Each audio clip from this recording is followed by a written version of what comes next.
querés expresar en las urnas. Eso se llama la cruel verdad. Voy a arrancar con Javier Milei. Gracias, Javier, querido. ¿Qué tal, Esteban? Gracias por estar. No, por favor, un placer. Una hora esperándonos. ¿Sí? Es dato. Gracias por estar, de verdad. Bueno, ¿cómo estás de acá el domingo? Estamos muy tranquilos. Estamos esperando con serenidad porque creemos que todo lo que podíamos hacer lo hicimos y lo hemos hecho de la mejor manera que teníamos al alcance. Por lo tanto, creo que dentro de las posibilidades que teníamos hemos hecho un muy buen trabajo. ¿Estás conforme con la campaña que hicieron? Sí, creo que además han pasado cosas muy hermosas, ¿no? A lo largo de la campaña, ya sea, digo, para mencionar los últimos, ¿no? Lo que pasó en Corrientes, lo de en Corrientes fue impresionante. Creíamos que era difícil de superar lo de Corrientes y nos encontramos que en Salta llegamos al aeropuerto y del aeropuerto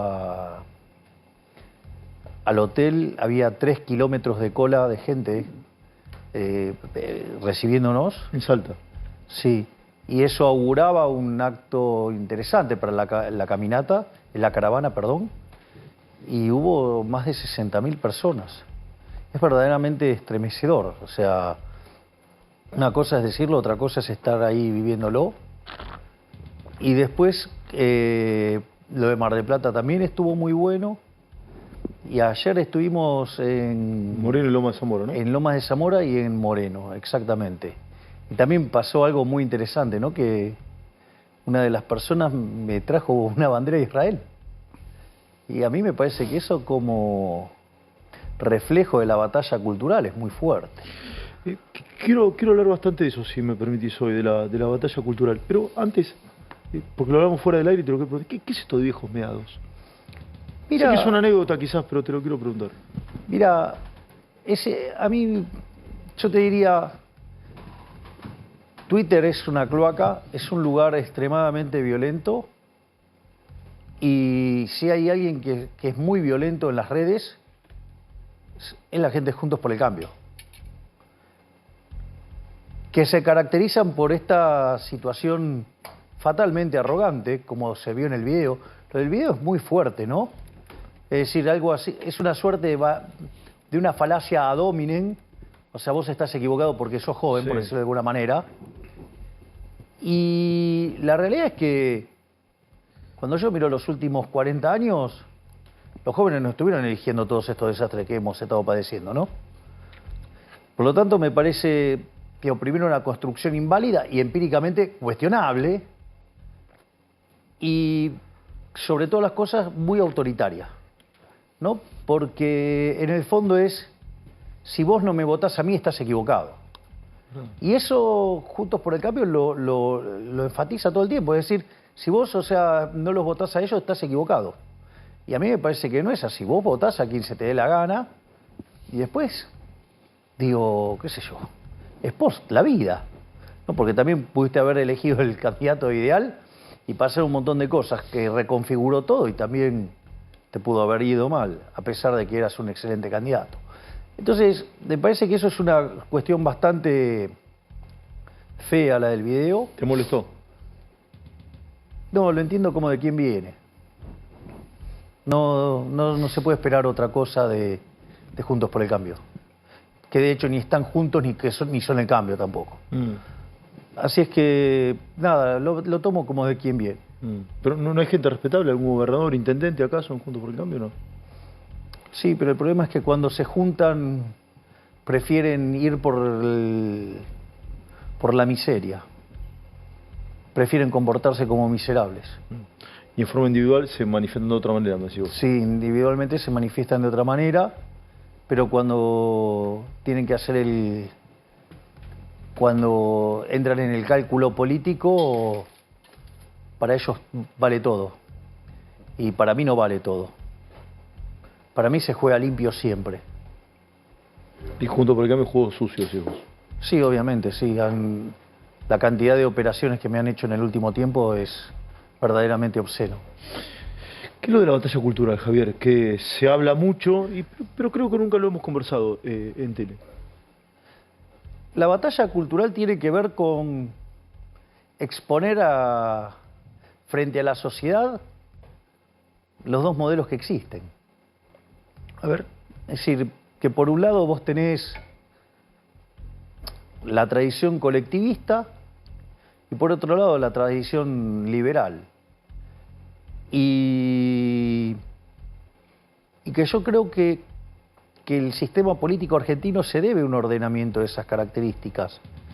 De hecho, una de las cosas que nosotros inferimos que va a ocurrir si nosotros somos acompañados en las urnas de una manera que lleguemos al poder, nosotros creemos que va a haber un cambio en todo lo que es el sistema político argentino.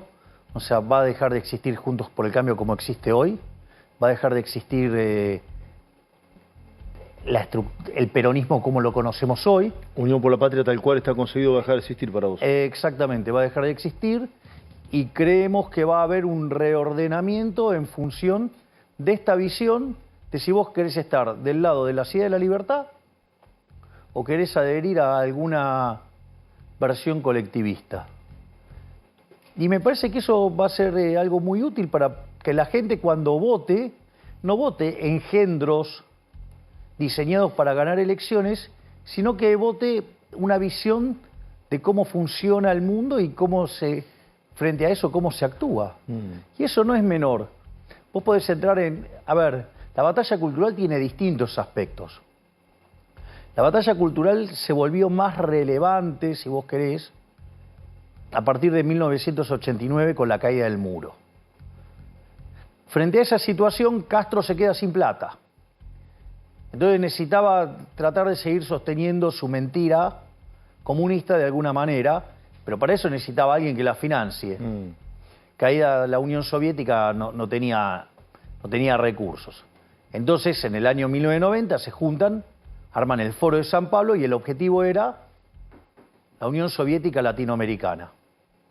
Y ese Foro de San Pablo se nutre, en términos teóricos, de todo lo que es el posmarxismo, que tiene que ver con, frente a la derrota en el plano económico del marxismo, lo que hacen es trasladar la lucha de clases a otras partes de la sociedad, a otros aspectos de la sociedad. Entonces aparece la pelea entre hombres y mujeres, que es el feminismo radical, porque el feminismo como causa original es una causa liberal, levantada a mediados del siglo XVIII por Jeremy Bentham.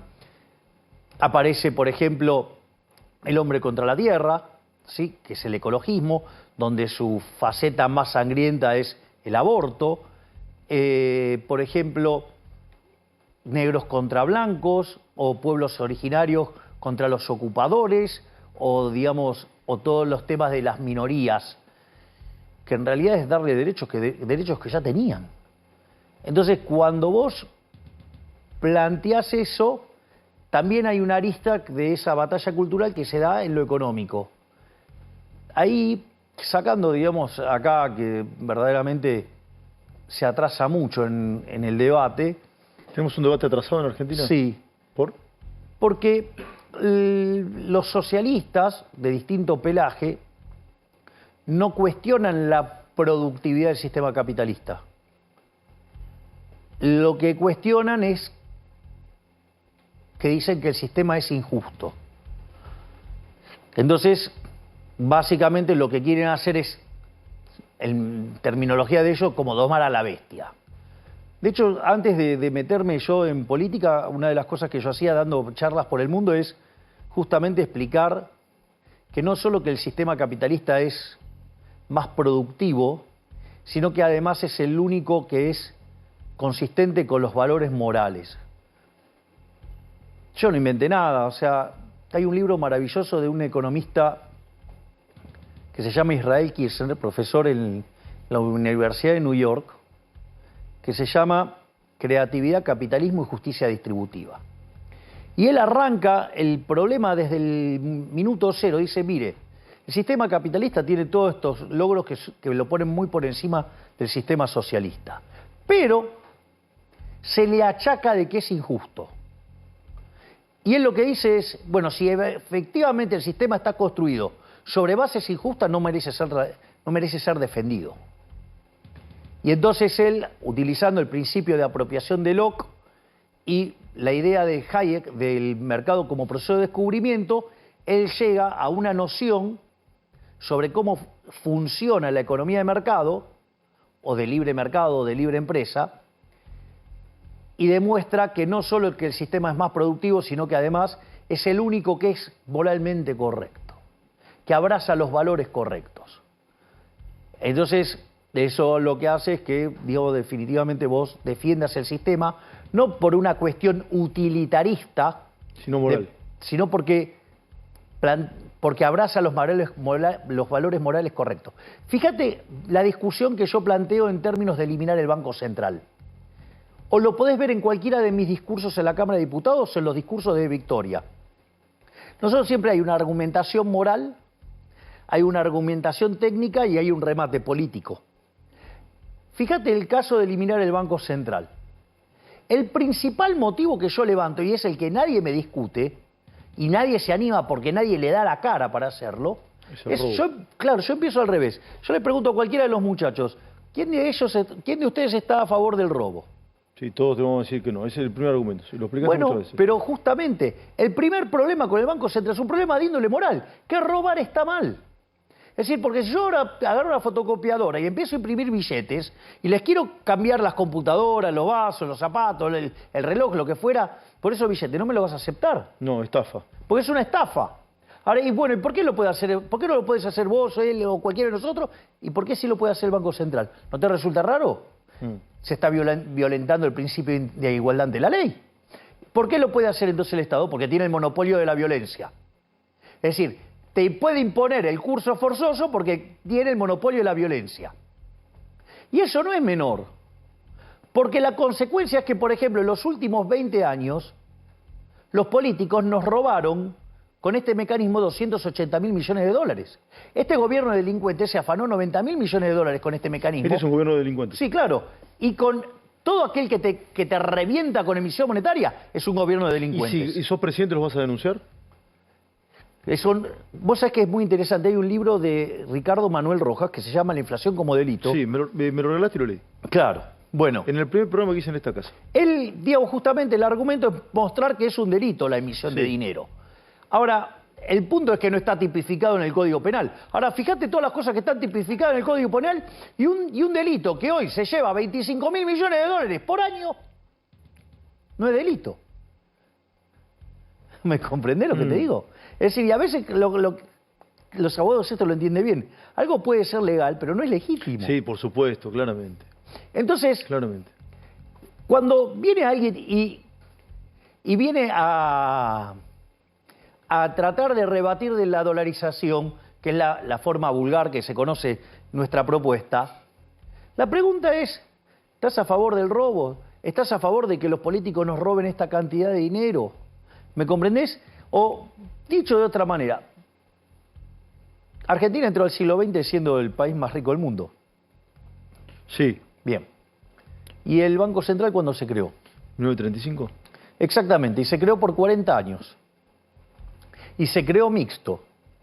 Sin embargo, en el año 46 vino Farrell y lo estatizó. ¿Sí?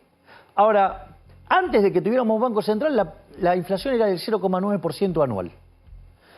Durante la existencia del Banco Central mixto, los primeros 10 años, la inflación fue del 6% anual, promedio. O sea, muy alta para los registros de la época. Después, cuando se lo nacionalizó, de ahí hasta 1991, la inflación promedio fue del 250% anual. Le quitamos 13,0 a la moneda, destrozamos 5 signos monetarios, 2 hiperinflaciones sin guerra. Después, ¿qué vino? El repudio de la moneda, la convertibilidad, que era una suerte de hacer una ficción de una dolarización, con posibilidad de salir. ¿Y qué es lo que pasó? La inflación fue del 9% anual promedio, pero toda concentrada en los primeros 20 meses. A partir de 1993, Argentina ya estaba entre los países con menos inflación del mundo. Cuando los políticos se quedaron sin financiamiento vía deuda, ¿qué hicieron? ¿Recurrieron a qué? A la maquinita. A la maquinita. Nos dijeron que esta vez iba a ser diferente. Durante los primeros 4 años del régimen K, la inflación, ¿cuánto fue? Casi 10. O sea, fue 9, ponele. En la segunda parte del régimen K, 20. Después 30. Con Macri 40. 54. Bueno, está bien, el último año. El promedio. Sí, correcto. Y si vos tomás, este gobierno ya, digamos, la inflación viene viajando al 125% anual, ponele, en los últimos 12 meses, o 130, 140. Pero si anualizás el dato punta o los últimos dos datos, te vas a 300. Si tomás alimento, venís en torno al 400. Si tomás mayorista, en torno al 700. Sí. Es decir, y tenés un desastre de sobrante monetario, porque tenés control de capitales, tenés un problema de una relación pasivos remunerados, base monetaria peor que el que tenías a inicios del año 89, y tenés indicadores sociales en términos de pobres e indigentes peores que en el año 2001. Es decir, con lo cual estamos al borde de la peor crisis de la historia. Con hiper en la puerta. No, y la pregunta es, sí, con todo este cuadro, ¿la locura es no tener Banco Central o la locura es tenerlo? O la locura es que te puedan sacar de esta situación las personas que gobiernan. Es pregunta. Claro, las personas que gobiernan te pueden sacar de la situación en la cual te metieron. Los que están hoy no. No pueden ser parte de la solución porque son el problema en sí mismo. Por eso nuestro argumento es: una Argentina distinta es imposible con lo mismo de siempre. Vos no podés pretender haciendo siempre lo mismo, obtener resultados distintos. Ahora, Javier... Eso también es fatal arrogancia. Sí. Es creer que el otro lo hizo mal porque es tonto y que vos lo podés hacer bien porque sos más inteligente. Ahora, ganar las elecciones. No sé qué números manejás, si crees que podés tener chance en primera vuelta o no, o balotaje. Ahora me lo dirás. El 10 de diciembre, si sos presidente, tenés que asumir. ¿El 11 qué haces? No, el mismo 10. El mismo 10 arranca la reforma de ley de ministerios. Nosotros vamos a dar el diagnóstico crudo y duro de en qué estado estamos recibiendo el país y cómo vamos a trabajar para resolverlo. Y automáticamente llamamos a sesiones extraordinarias y no va a entrar una ley ómnibus, va a entrar una ley tren. Una ley tren, ¿y qué es la ley tren? Y sí, porque tiene varios vagones. Ah, ¿sí? Que es una reforma del Estado, básicamente. La reforma del Estado, van a ir un montón de paquetes de leyes para poner en caja a este monstruo. ¿Cuál, por ejemplo? ¿Una reforma impositiva, laboral? Bueno, nosotros, la modernización del mercado laboral es una tarea muy importante para que la situación de los que... Hay 8 millones de personas hoy que están en el mercado informal. Entonces, vos le tenés que dar una solución a esa gente. A ver, hoy el empleo privado es 6 millones de puestos de trabajo y está clavado ahí desde el año 2011. Entonces, si vos vas a generar todo un conjunto de reformas que vas a generar mucho crecimiento económico, es bueno que ese crecimiento económico sea intensivo en mano de obra, para que haya trabajo para todos, trabajo con alta productividad, con alta remuneración y que la gente empiece a salir adelante. Vamos de nuevo al 10, ¿sí? Proyecto de ley, tren. Sí, claro. Porque... Reforma de todo tipo, no una ley ómnibus, reforma de todo tipo. La mandás inmediatamente al Congreso. Absolutamente. ¿Ya estás trabajando en eso? Sí, está súper avanzado eso. Súper avanzado. ¿Y cuál es el punto medular? ¿La reforma de ministerios? La reforma del ministerio es, digamos, la más fácil, ¿me comprendés? Porque en el fondo nosotros estamos planeando ir a 8 ministerios. Es el afuera, ese es. El afuera. Exactamente. Ahí nos quedaríamos con 8 ministerios, que es el Ministerio de Economía, el Ministerio de Infraestructura, Relaciones Exteriores, Capital Humano, Seguridad, Justicia, Defensa y Ministerio del Interior. Esos van a ser nuestros 8 ministerios. Y a partir de ahí, digamos, se va a hacer todo un rediseño del Estado. Porque así como estamos no podemos seguir. Es muy importante atacar la cuestión fiscal de inicio. ¿Sabes por qué? Porque cuando vos mirás los últimos 122 años de historia, en 112 tuvimos déficit fiscal. Cuando vos mirás las 22 crisis que tuvo Argentina, en la metodología Cerro-Meloni, 20 tienen origen fiscal. Y que se separan entre alto y escandalosamente alto. Ahora, fíjate las últimas grandes crisis de Argentina, ¿no? El Rodrigazo. El Rodrigazo en el 75 tuvimos la crisis con 14 puntos del PBI de déficit fiscal. ¿Hoy tenemos cuánto? 15. ¿Me comprendés? Y 10 veces más pobre, había 4% de pobres. Claro, pero fíjate la situación del arranque del Rodrigazo. Multiplicar la inflación por 6 con 5% que salta al 20. ¿Me decís cómo hacemos para multiplicar por 4 la Sí, cantidad de pobres? No te da la no matemática. Sí, ¿me ahora, entendés? tenés ese proyecto de reforma, va al Congreso, Sí, ¿sí? ¿Crees que van a estar los consensos? absolutamente. Sí. Porque Porque implosiona el sistema político, decís vos. Exactamente. Entonces, ¿cuál es el rol de Guillermo Francos? Que va a ser tu ministro del Interior. Exacto. ¿Y cuál es su principal tarea? La ambulancia política. La ambulancia política. Va a ir con la camilla a los heridos levantando dirigentes de otros espacios. Exactamente. Se va a reconfigurar el sistema político argentino. Es decir, esto va a cambiar en serio. Es decir, si vos querés un cambio verdadero, nosotros somos el cambio verdadero. Porque el triunfo nuestro además va a implicar una implosión del viejo sistema. ¿Y qué vamos a hacer? Nosotros, la ambulancia ya está funcionando. ¿Qué significa que la ambulancia ya está funcionando? ¿Ya hay heridos que te llamaron? Ya hay heridos y, digamos, Guillermo va y los rescata. O sea, ya está sumando gente de otros espacios. Obvio. Pero, Obvio. ¿oficialmente o la tenés apalabrada? Oficialmente Sí, no es claro, oficial todavía. claro. Hay gente que está esperando que se caiga la vieja estructura.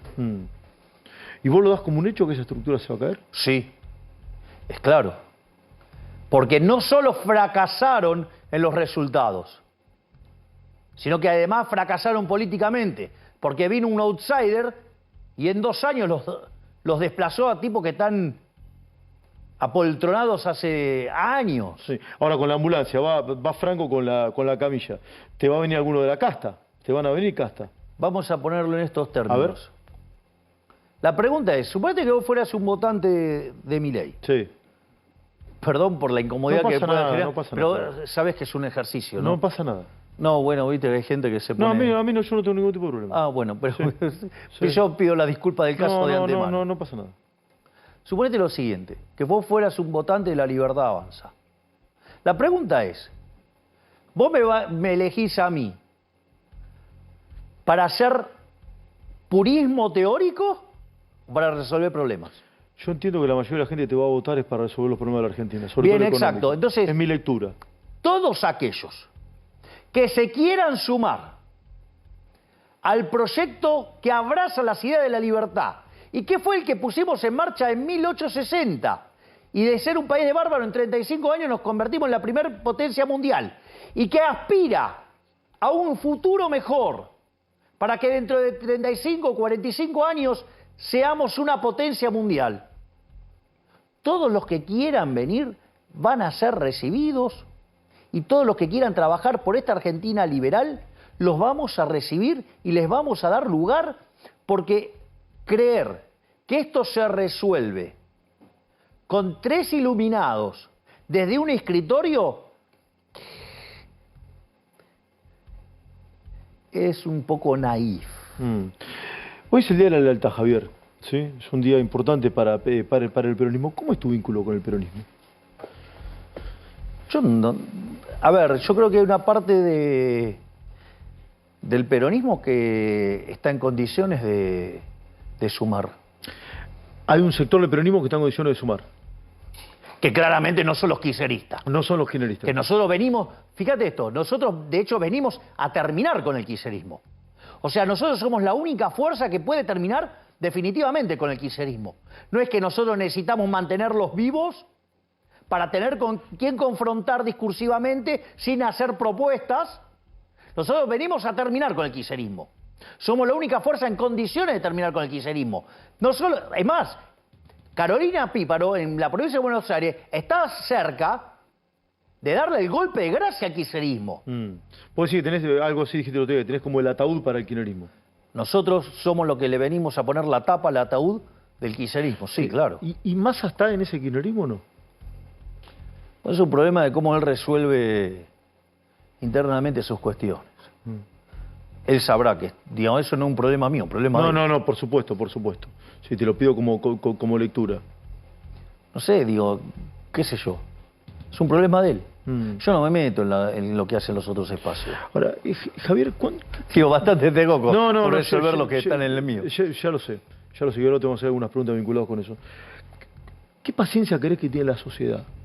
Porque vos hiciste un montón de propuestas, pueden gustar mucho o poco nada, pero las hiciste. Somos el único espacio que hizo propuestas. Sí, las El explicaste. resto lo único que hizo fue mentir sobre nuestras propuestas. Marcaste la gente, eso es cierto. Se llama falacia del hombre de paja. Sí. Fraccionaron videos o declaraciones y nos pegaban con argumentos recortados para inventar una crítica, ¿no? Bien. Vos decís, reformas son ambiciosas, rupturistas, controvertidas para algunos les pueden gustar mucho, poco o nada, pero están planteadas. Muchas reformas son radicales. ¿Crees que la sociedad va a tener paciencia o no? ¿Qué ves sobre ello? Mirá, Porque la expectativa, por lo menos del sector duro de tu votante, es alta. está bien, pero nosotros nunca dijimos que esto se resolvía de modo instantáneo. Es verdad. De hecho, nosotros hemos planteado un programa a 35, 45 años. ¿Querés poner el promedio? 40. Y hemos explicado cómo es esa transición. Esto no... creer que es instantáneo es una... Ahora, es parte, de la falacia del hombre en paja que nos inventaron desde otros espacios, ¿no? O sea, no son instantáneas. Nunca dijimos que eran instantáneas, explicamos cómo se hacía, pero prefieren cortar los videos y mentir. ¿Qué cree que le haga?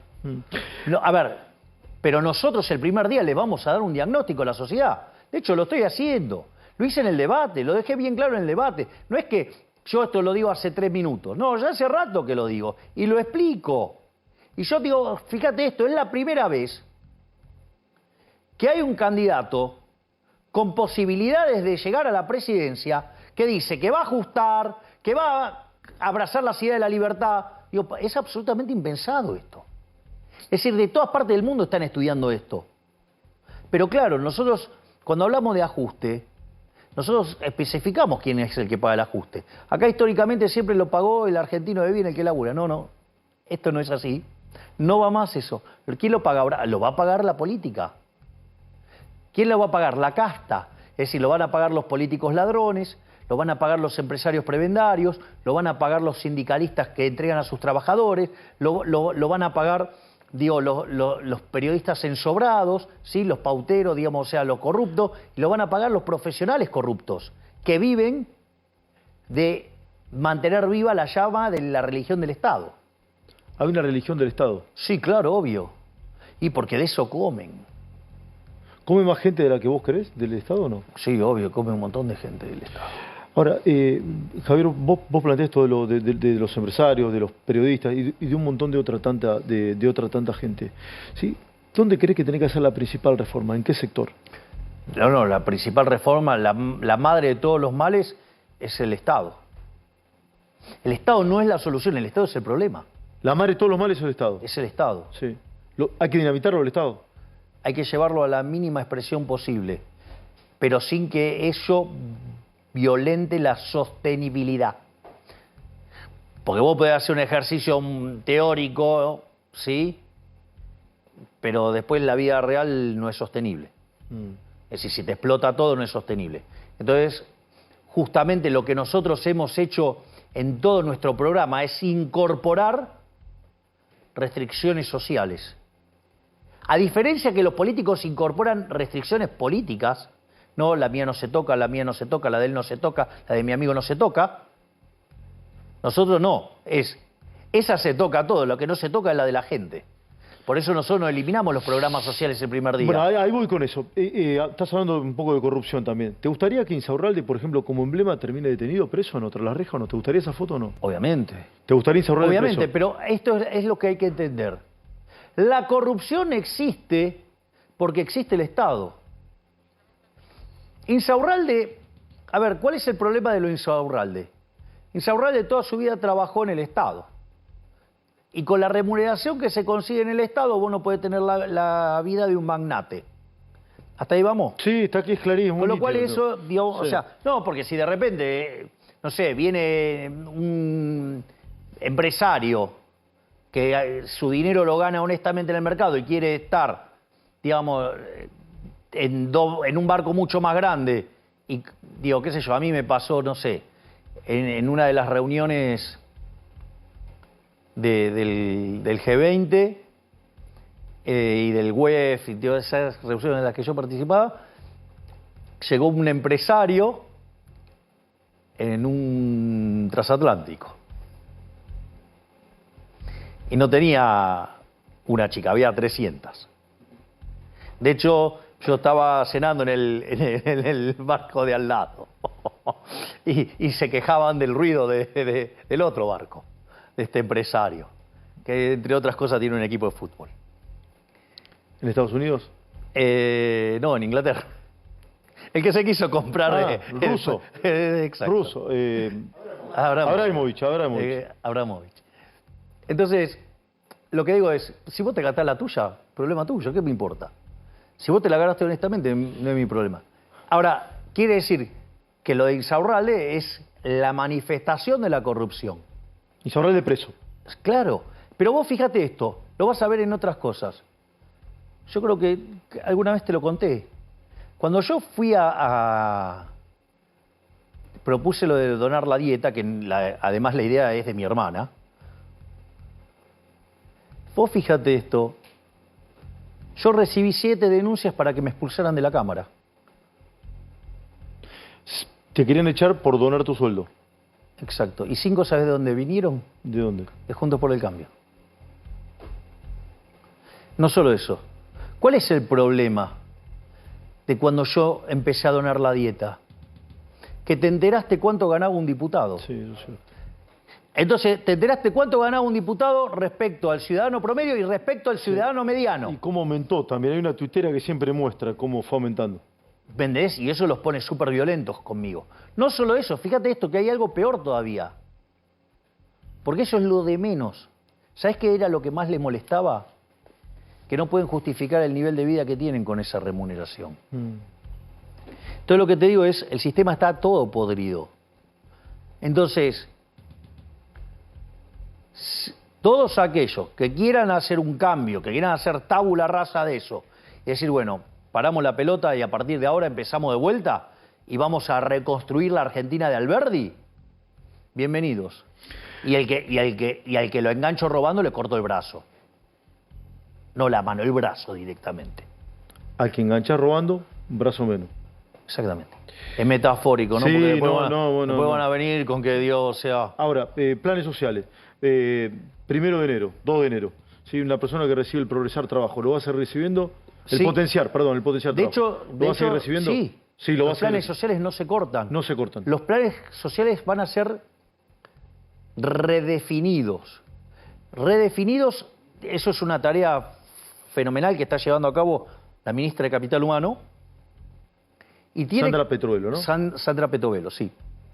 Que tiene a su vez 4 secretarías: Niñez y Familia, Salud, Educación y Trabajo. ¿Salud tenés definido o no? Sí, está definido. Lo tiene, digamos, está todo definido. Okay. De modo tal que vos le des cobertura y asistencia a la persona desde que nace hasta que logra insertarse en el mundo laboral. Y aquellos que se cayeron del sistema también darle... Ahora, nosotros proponemos incrementar la transparencia, eliminar los intermediarios. O sea, el 2 de enero cobran el Potenciar Trabajo sin pérsico, digamos.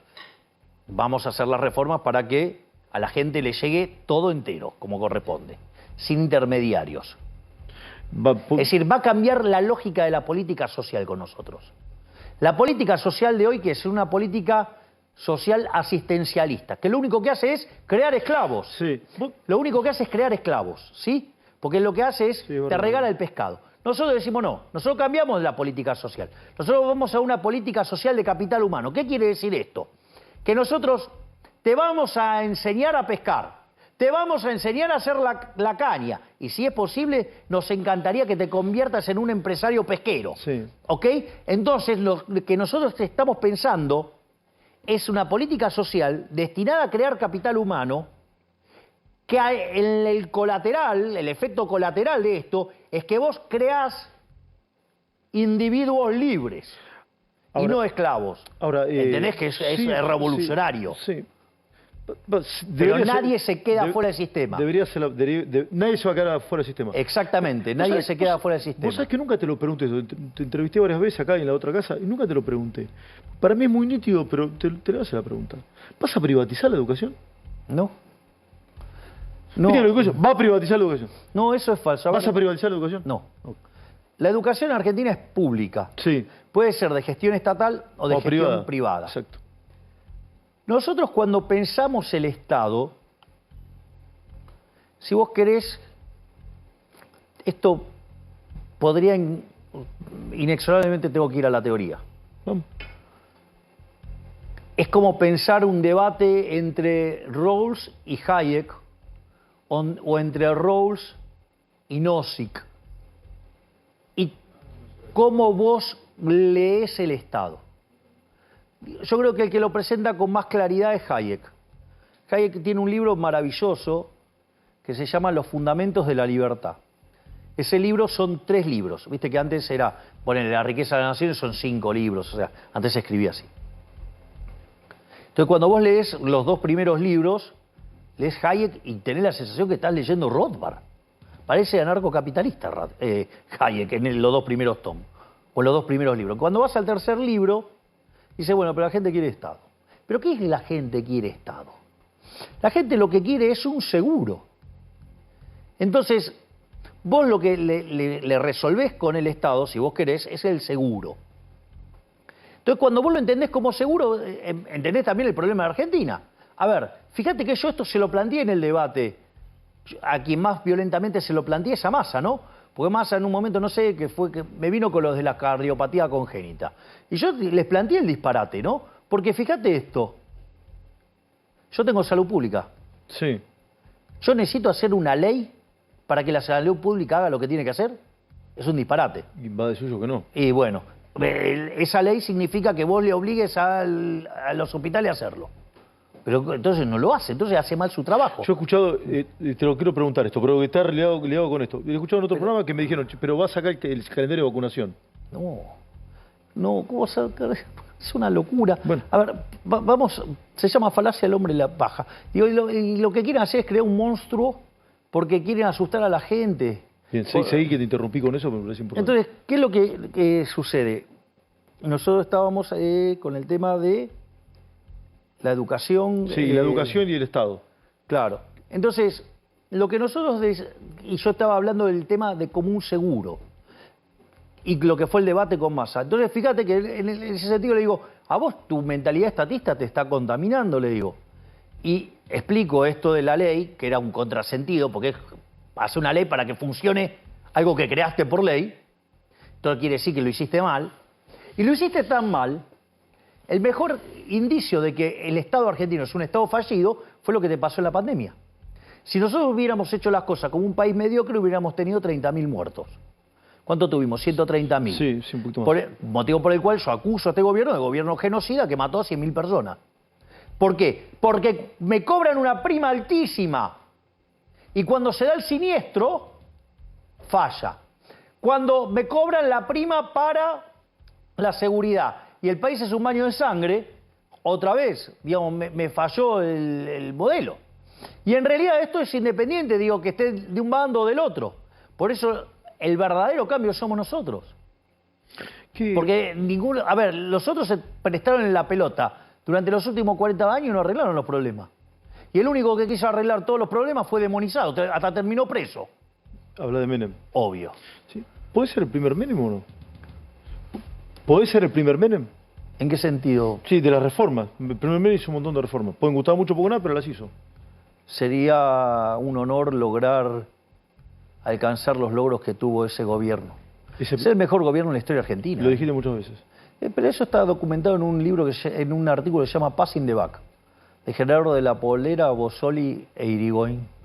Y toma el índice de presión macroeconómica y evalúa a todos los gobiernos. Es interesante porque cuando hablas con Gerardo de la Paulera, te dice, y eso que el índice es bastante rudimentario. Dice, si se incorporaran las mejoras microeconómicas, el gobierno de Menem todavía sería muchísimo mejor. O sea, sería un honor para vos ser el primer Menem, digamos. El Menem de las reformas. Y eso sería un avance enorme. Sí. Pensá que... Yo, digamos, a veces cuando estoy deprimido o no estoy optimista, no tengo el optimismo que me suele caracterizar, a veces creo que es como la película Despertares, ¿no? Venías de una decadencia furiosa, vino alguien que hizo el esfuerzo de poner de vuelta en pie el país y después volvió a la izquierda de la mano de los Kirchner y arruinaron todo. Hablando bien, ¿vas a privatizar YPF? La idea es que una vez que la empresa se ponga en valor, privatizarla. O sea, para venderla a un precio competitivo. Exactamente. No como el desastre que hizo Kichilov, que digamos, la trajo a las manos del Estado. Tenemos un juicio millonario en puerta, y no solo eso, sino que además perdió el 90% del valor. ¿Qué número manejas para el domingo? Sos fanático de los números, sos un tipo muy metódico. ¿Qué número manejas para el domingo? Mira, nosotros tenemos que... Aún no estamos en primera vuelta, pero que el error estadístico nos podría, de salir hacia nuestro lado, nos podría poner en primera vuelta. ¿Tenés miedo que te afanen en boletas o no? Sí, y por eso estamos haciendo un trabajo enorme en términos de fiscales. Estamos sumando a un ritmo de 3.000 por día. ¿Es cierto que imprimen boletas con tu cara y que son falsas? Sí, lo hacen para engañar a la gente y hacerle trampa. ¿Y en qué lugar pasa? Tengo entendido que en La Matanza, por ejemplo. Pasa por todos lados. Las trampas están en todos lados, Esteban. ¿Este sistema político es tramposo, Javier, o no? Sí, claro. Claro, porque es un gran negocio. Entonces, con tal de retener el poder, son capaces de cualquier cosa. El mejor reflejo de eso es la campaña sucia que recibí. No hay registro histórico de una campaña sucia como la que se me hizo a mí durante todo este periodo. ¿Y alguien sufre al lado tuyo? Hoy tu pareja, hijos no tenés. ¿Alguien sufre al lado tuyo eso o no? Mira, claro que sufren. Digo, cuando vos ves... tu hermana, tus viejos. Cuando vos ves cómo mienten acerca de las mentiras que dicen sobre mí, pero bueno, nada, ¿sabes qué? Era mucho más fácil que me quedara como esos salames que creen que metieron 3 tweets y cambiaron algo. Mira, esto es así. Cuando vos vas a la cancha a ver a Argentina, es divino ir a ver a Argentina. Sí. A mí me gusta ir a ver estudiante igual. Puedo poner un estudiante más acorde a la época que yo me pueda acordar. Lo que vos quieras. Digo, vos ves el colorido de la tribuna, los cánticos y todo lo que quieras.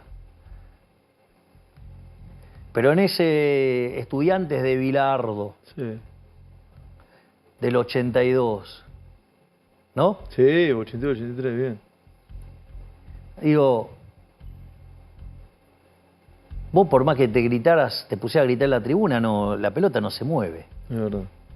Los goles lo hacía Gotardi, sí, o Trama. Sí, muy bien, sí. Estuve bien, ¿no? Sí, ¿Querés que te mencione el mediocampo? Perfecto, dale. Con Troviani, Russo, Isabela. Muy bien, y Ponce, muy bien.